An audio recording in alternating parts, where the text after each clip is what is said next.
So I'll do my best. I'll think Shengyu. Anyway, Yeah. Yeah. this show is not about me getting your name right. You Although hope can springs just call me Hey eternal. You. Oh, well, please don't patronize my white privilege. I was in Shanghai for a year and I worked for Microsoft as a communications specialist, basically a Mm. cultural imperialist, because I had a group of engineers, Chinese engineers, and my job was to help them teach them soft skills and Western customer service expectations. So what you're saying is if you were there today, your job would be to teach them about introducing their pronouns and all of that. I would literally listen in on their phone conversations when they were doing technical support or before their emails went between them to a customer or client. I had to proof it. So it was very big brotherish. But Mm. I mentioned this because with the pronunciation, all of them had to take English names. Mhm. And they were actively encouraged not to make it obvious that they weren't American or Canadian or whatever. Even if people would ask, they would have names like Bobby Smith. I understand like westernized first name because admittedly our given names are not easy to pronounce, but like last names, Mhm. like surnames, that's wow.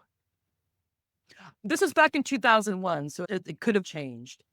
Mm. But they would be able to pick their name. Isn't that nice? Yes. But we would have to prove it if they were new hires or something. And Mhm. so, of course, sometimes people pick names. Like one lady wanted to be called Cherry Lee. And I'm like, Oh. maybe let's not. And she liked cherries and it was cool when I Mhm. was like, but looking back now, I wish I had the kind of Marxist and sociological imagination that I have since developed because I would have paid a different type of attention to what I was seeing around me the year I was there. I mention this because everything was made easy for us that I never really had to get the pronunciation down. But Right. anyway, if you would please, can you Xiangyu. tell our audience a little bit about yourself? So Tara here explained it pretty well in her introduction to this episode. I am a political commentator. I am also a independent artist over here in Taiwan.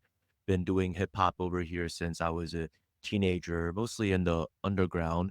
I decided it was a platform where I could share my anti-imperialist message to a broader audience over here in Taiwan. And towards the end of the 2010s, my music was shared among Western communists, including self-described communists, if you know what I mean. So I became a little bit more known in the Western sphere. I never intended for hip hop in Chinese to become relevant at all in the West because I just don't think it's really meant to be. Like I said, my primary audience was over here in Taiwan spreading an anti-imperialist message because over here people are indoctrinated from a very young age into believing we are part of the free world that is de facto led by the United States of America.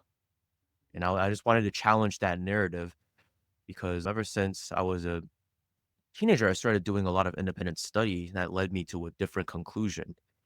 Now, I gained a little bit more relevance in the West because there's not many voices on the ground in Taiwan that can talk about the Taiwan question in regards to Sino-US relations, cross-strait politics between Taiwan and the Chinese mainland from a pro-reunification, anti-imperialist perspective. Most of the voices you'll hear in the English language are what the US State Department or the incumbent party right now, the Democratic Progressive Party, wants you to hear. So that's kind of where I Mhm. found my niche. And of course, being involved in these circles online, you realize, okay, so there are these rules to this game. If I want people to keep on listening to what I have to say about Taiwan, I should probably, keep certain views to myself. But then at some point, they're still going to out you as a so-called turf if you aren't 100% on board with whatever it is pushing.